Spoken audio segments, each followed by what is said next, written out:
तहत की सलामती काउंसिल का हंगामी इजलास भी हुआ, जो कि बेनतीजा खत्म हो गया और इजलास में पाकिस्तान ने अपना भरपूर मौक़िफ़ भी पेश किया। पाकिस्तानी मंदूब आसिम इफ्तिखार ने ईरान पर इसराइली हमलों की शदीद मज़म्मत करते हुए कहा कि इसराइली जारियत ईरान की खुद मुख्तारी और इलाकाई सालमियत की खुली खिलाफ वर्जी है, जो कि आलमी अमन के लिए संगीन खतरा है। आज COP27 का भी अहम इजलास हुआ। वज़ीर दिफा ख्वाजा आसिफ ने मुस्लिम ममालिक से इसराइल से सफारती ताल्लुकात ख़त्म करने का मुतालबा करते हुए कहा कि जिन जिन मुस्लिम ममालिक के इसराइल से ताल्लुकात हैं वो मुनक़ता कर दिए जाएं। उन्होंने ये भी खबरदार किया कि अगर मुस्लिम उम्मा मुत्तहिद ना हुई तो सबकी बारी आएगी, और ये कहा जा रहा है कि अगली बारी पाकिस्तान की भी हो सकती है। ईरान के खिलाफ इसराइली जारियत पर फौरी तौर पर OIC का इजलास बुलाया जाए, इसी से मुतालिक कर बड़ा सवाल हमारा आज का ये है कि इसराइल के खिलाफ मुस्लिम ममालिक का इत्तेहाद हो पाएगा और क्या मुस्लिम ममालिक इसराइल से सफारती ताल्लुकात ख़त्म कर पाएंगे। आज के पैनल में हमारे साथ मौजूद हैं सीनियर तजियाकार आमिर इलियास राना साहब, नवीद हुसैन साहब, खालिद क़यूम साहब और माहिर आलमी उमूर अहमद हसन अल अरबी साहब। अहमद साहब, पहले आपकी जानिब आना चाहूँगी। बात हो रही है क्योंकि इसराइल के पीछे अमेरिका पुष्टपनाही करा है, अब जो कि खित्ते की सूरत हाल है, आपको लगता है कि तमाम इस्लामी ममालिक इस पर कोई स्टांस अपना बनाएंगे मजबूत और फिर इत्तेहाद के साथ सामने भी आएंगे? जी बहुत शुक्रिया। देखें, इस वक्त जो रीजन है पूरी दुनिया के अंदर वर्ल्ड वॉर 2 के बाद सबसे ज़्यादा एक्टिव कॉन्फ्लिक्ट्स आजकल के दौर में हैं। पिछले 3 सालों में सबसे दुनिया की तारीख में सबसे ज़्यादा जो रेफ्यूजीज़ हैं वो अभी आए हैं।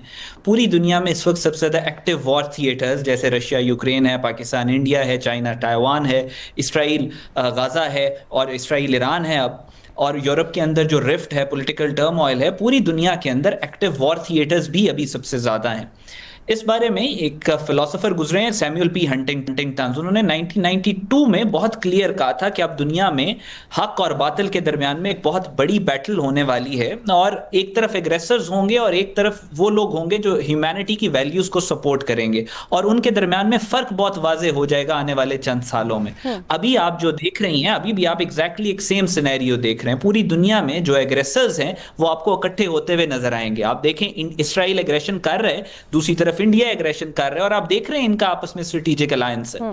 और इस स्ट्रेटेजिक अलायंस के खिलाफ आपको कुछ लोग, कुछ मुमालिक हक की आवाज बन के ह्यूमैनिटी को सस्टेन करते, प्रिवेल करते हुए नजर आएंगे। और पाकिस्तान उन मुल्कों में एक बहुत अहम पोजीशन पे है, और पाकिस्तान के पास diplomatic, geographical, social, economic, geopolitical leverage है दुनिया में कि वो हम इस बातिल के निजाम, इस ये जो एक एग्रेशन की फिजा है जो आप गाजा में देखती रही हैं, जो इंडिया के अंदर आप देख रही हैं कि जो तबाही इंडियन हुकूमत लेके आ रही है, पाकिस्तान इस वक्त ह्यूमैनिटी, जस्टिस, पीस, ऑर्डर की आवाज लेकर खड़ा हुआ है, और पाकिस्तान आगे खड़ा रहेगा। पाकिस्तान के इंटरेस्ट में यह बात शामिल है कि हम एग्रेसर्स को रोकें। सही, बिल्कुल पाकिस्तान के इंटरेस्ट में तो है, क्योंकि पाकिस्तान तो हमेशा से अमन की बात करता है। आमिर साहब, पाकिस्तान चूंकि ईरान के साथ अपना बॉर्डर शेयर करता है, सफारती ताल्लुकात हैं और फिर इस्लामी बरादर मुल्क भी है, आप क्या समझते हैं, क्योंकि पाकिस्तान अगर ईरान में अनस्टेबिलिटी होती है तो पाकिस्तान इनडायरेक्टली इफेक्ट होगा। इस खित्ते के बहुत से ऐसे हमसाया ममालिक हैं जो कि इनडायरेक्टली उससे इफेक्ट होंगे, और वो आलमी मईशतों पर किस तरह से असरअंदाज हो सकते हैं, क्योंकि ये खित्ता मजीद मईशत के हवाले से अनस्टेबिलिटी का शिकार होने का मुतहम्मिल तो नहीं हो सकता। हम तो डायरेक्ट इफेक्ट ही हैं। आप पेट्रोल, जो ऑयल की कीमतें दुनिया में देखें ना, उससे सारी दुनिया अगर मुतासिर है तो पाकिस्तान तो सबसे ज्यादा मुतासिर है। जंग बढ़ती है तब भी हम मुतासिर होते हैं, और कल से इंडिया का मूड देखने वाला हो रहा है। उनका सरकारी टीवी इस वक्त इसराइल की जुबान बना हुआ है, और ईरान और इसराइल, इंडिया के भी बहुत अच्छे ताल्लुकात हैं। आप देख लें कि ये बात ईरान के समझने की है कि उन्होंने पाकिस्तान के साथ ताल्लुक रखते हुए तरजीह बनाई इंडिया को, चाबहार इंडिया के साथ तामीर कराया गवादर के मुकाबले में, लेकिन पाकिस्तान ने कभी ये बात नहीं उठाई। अब ये बात उसको समझ आनी चाहिए कि आज उनके ताल्लुकात एक तवील अरसे के बाद सऊदी अरब से भी बहुत अच्छे हैं, और सऊदी अरब उनकी अमेरिका के साथ जो न्यूक्लियर के मामला पर एक डील कराने के लिए कर रहा था। अच्छा, आज फर्क सिर्फ ये हो रहा है कि इसराइल और ईरान में अभी क्लियर नहीं है फातेह कौन बनेगा। टेक्नोलॉजी के हिसाब से तो फातेह बहुत आगे है इसराइल, अमेरिका और जो इंडिया है, सॉरी ईरान, ईरान ने जो मिसाइल दागे हैं उसके नुकसानात का अंदाजा भी होना है, सेकंड स्पेल दोनों चलते हैं, क्या करते हैं, क्योंकि उसके अंदर जो मगरिब की पूरी हिमायत है, अमेरिका साथ खड़ा हुआ है, बिल्कुल हथियार भी फराहम कर रहा है इसराइल को, तो इसलिए सुलह की बात नहीं हो रही। इंडिया को जब हम पिछले सेगमेंट में भी कह रहे थे कि जब हमने मारा तो दुनिया सुलह के लिए इंडिया के कहने पे आई। अच्छा, ख्वाजा आसिफ की बात आपने की इसराइल से ताल्लुकात पे, लेकिन उन्होंने एक और बात भी की।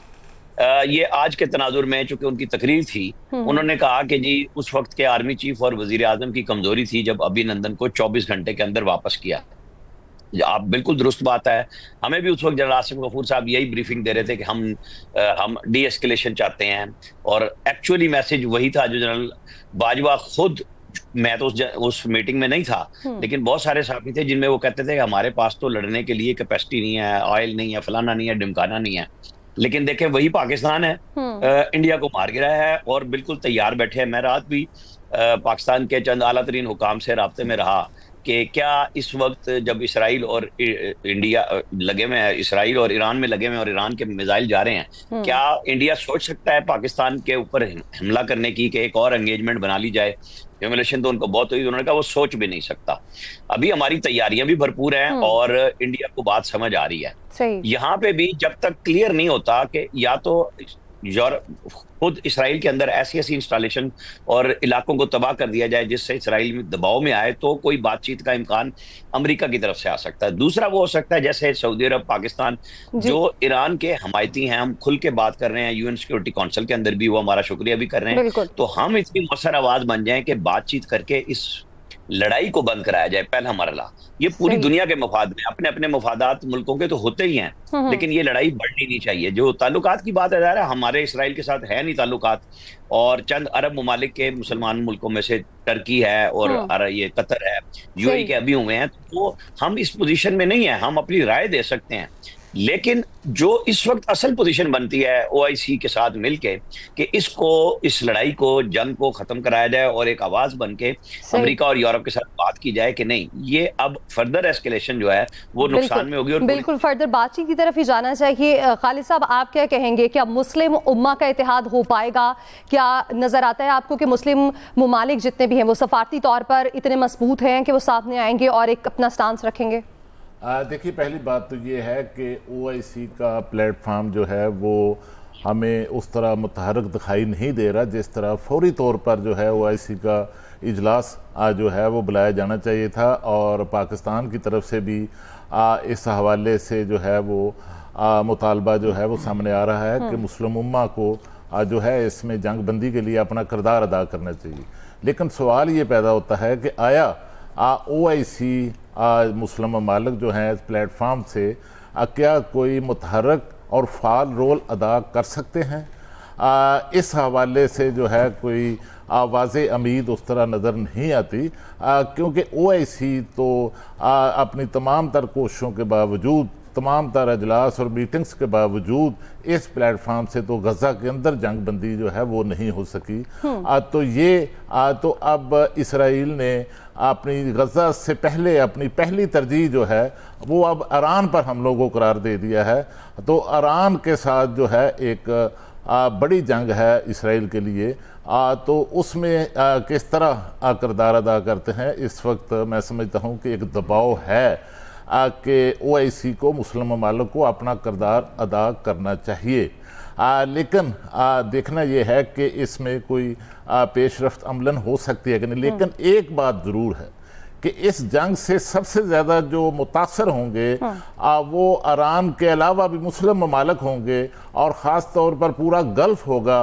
और इसमें जो ऑयल की प्राइसेस हैं, आपने देखा कि किस तरह जो है पहले रोज़ ही 7.5% जो हैं वो बढ़ गई, और दुनिया भर में अमेरिका समेत जो स्टॉक मार्केट्स हैं वो क्रैश हुई, वो गिरी। लेकिन सबसे बड़ा जो इम्पैक्ट नज़र आया हमें वो पाकिस्तान की स्टॉक मार्केट पर आया कि 2000 के करीब 100 इंडेक्स जो है उसमें कमी वाक़या हुई। और अगर इस खित्ते के अंदर अमन को चैलेंजेस दरपेश होते हैं, जिस तरह अफगानिस्तान में बदअमनी के असरात जो हैं उसका जो है पूरे खित्ते के अंदर जो असर पड़ा, लेकिन सबसे